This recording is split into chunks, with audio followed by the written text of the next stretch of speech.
وعنه دار کون روایت حضرت عثمان رضی الله تعالی عنہ سے قال دی فرمائے کان النبی صلی الله علیه وسلم شول نبی علیہ السلام اذا فرغ من دفن المیت څو شو نبی علیہ السلام فارغ سو د میت د دفن کېدو څخه معنی چې جنس مړی مراد خامخا یو خاص مړی نه دی مراد چې نبی علیہ السلام به یو مړی دفن کی وقف علیه ثمنا وقف على راس القبر د قبر سر ته ودرېدی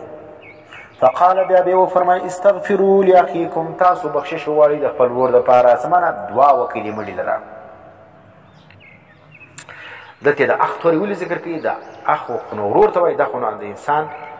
پر ورور باندې شفقت وي وینې نو ځکه دغه مړی چې کوم دی دا په دې وخت ګور مانه ډېر بد ځای له ولاړی ډېر د هیبت ځای دی ډېر د امتحان ځای دی نو نبي اسلام د صحابو ته د چې د ترغیب دپاره چې دا ستاسې ورور دی دا لکه څنګه چې پر ورور باندې انسان زړه سوځي پر د باندې هم زړه وسوځي نو استغفروا لاخیکم تاسو بخشش وغواړئ د خپل ورور دپاره په دې استغفار کې علما لیکي استکثار د دعا مراد دی چې مانه ډېرې دعا وله وغواړئ خو دا نه دی ذکر سوی چې استغفروا لاخیکم څه معنی اجتماعي دعا وله وغواړئ اجتماعي دعا نه ده ذکر استغفروا لاخیکم تاسو دعا وغواړئ د خپل ورور دپاره اجتماعي دعا که وسي هغه هم لازمه نه وګڼل سي اور بلا التزام نو یوه دعا چې کوم د هغه اجتماعي پروا نه لري خو پاته سلو دا رقم د زموږ په معاشره کې چې کوم اجتماعي دعاګانې دي چې مړی پټ کړي د هغه بعد چې کوم دی بیا پر قبر باندې د خلک 10 منټه 20 منټه قدر ولاړي او د رواج دپاره دعاوې کوي او بیا چې کوم د بدعتیان ملایان چې کوم دی هغه څه کوي یو بل ته ستونه پکې کوي مولوي صاحب دعا وکړه مولوي صاحب دعا وکړه مولوي صاحب دعا وکړه مولوي صاحب دعا وکړه نو اووه دعاوې پرکې نبی اسلام په زمانه کې مړي سوي دي نبی اسلام دا اووه دعاوې نه دي کړي دا رقم صحابه و تابعین په زمانه کې دا مړي کېدل هغو دفن کول هغو دا نه دي کړي چې بیا یو بل ته ستونه سره کوي او بیا یو بل ته په دې باندې ګیلې کوي چې ماته دې ولې دا دعا ست نه وکړي دا ملایان څه بیا په دې باندې دا بدعتیان ملایان په دې باندې یو بل ته ګیلې کوي چې تا ماته د دعا ست ولې نه وکړي ځکه چې کوم لا دعا وکړي هغه ته بیا پیسې په اسکات کې ډېرې ملایوېږي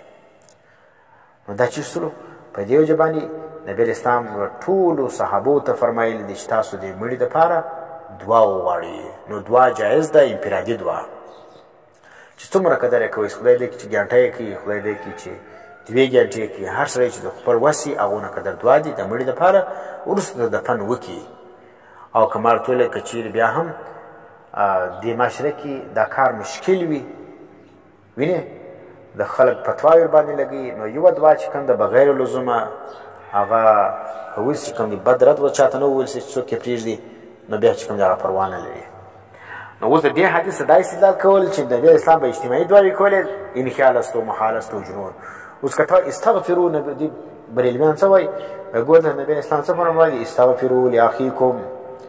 استغفرو ګوره جمع صیغه راغله جمع صیغه راغله نو په جمع به دعاوې کوئ نو موږ ته دا حدیث چې کوم دی دا دی نه دی چې اول ورته اورېدلی دي دا حدیث چې کوم دی دا محدثینو ستا څخه په زرو کلو مخکې ما اورېدلی دي وینې په سوو کلو مخکې اورېدلی دي یو محدث د دې روایت څخه دا نه ثابت کړی چې د هغه بعد چې کوم دی د مړي د دفنه بعد تاسو د دې مړي دپاره اجتماعي دعاګانې کوئ او بیا دا رقم کوئ په التزام باندې کوئ او بیا په دې کې چې کوم دی هغه یو بل ته څه ګیلې کوي او بیا چې چا نه وکړه هغه ته چیش وکړو په هغه باندې فتواوې لګوي دغه شی چې کوم دی په حدیثو کې دا نسته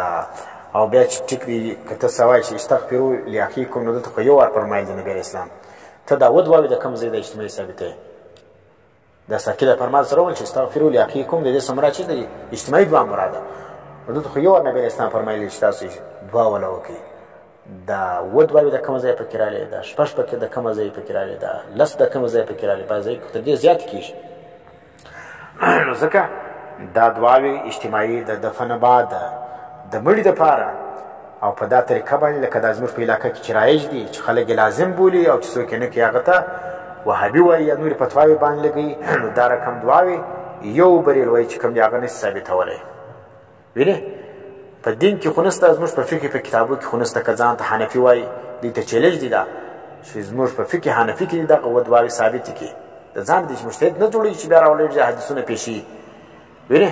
او د ځان صغرا او کبرا سره جوړېږي او اووه دعاوې په ثابتېږي دا حدیثونه دا زموږ فقها ویلو دا رقم محدثینو دا حدیثونه ویلي دي یو چا په دې حدیث په شرع کې دا نه دي لیکلي چې د مړي د دفن بعد ودوایو کوي اوس په فقه کې موږ کتاب الجنایز وایو کتاب الجنایز کې د جنازې ګرده طریقه ذکر ده غسل به دی ورکوي پلانې به دی کوي پلانې به دی کوي قبر به دی جوړوي دا رقم به د کومې خوا به داخلوي وینې دا ګرده طریقه پکې موجوده ښځه به څنګه دفن کوي نر به څنګه دفن کوي دا ګرده طریقه موجوده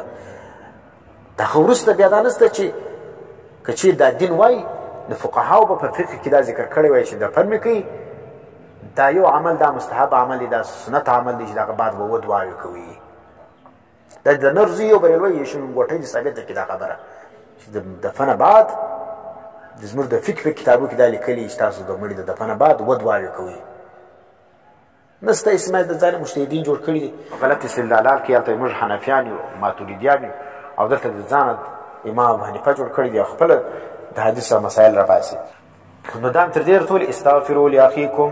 نبی اسلام تاسو استغفار وغواړئ بخشش د ګناه وغواړئ د خپل ورور دپاره دلته چې کوم دي علما لیکي وفيه دليل على ان دعاء الاحياء ينفع الاموات مرکات لیکي وای په دې کې دا د حدیث پر دلیل دی چې دعا د ژوندي دا فائدہ رسي چاله مړ لره ویني مړ لره فائدہ رسي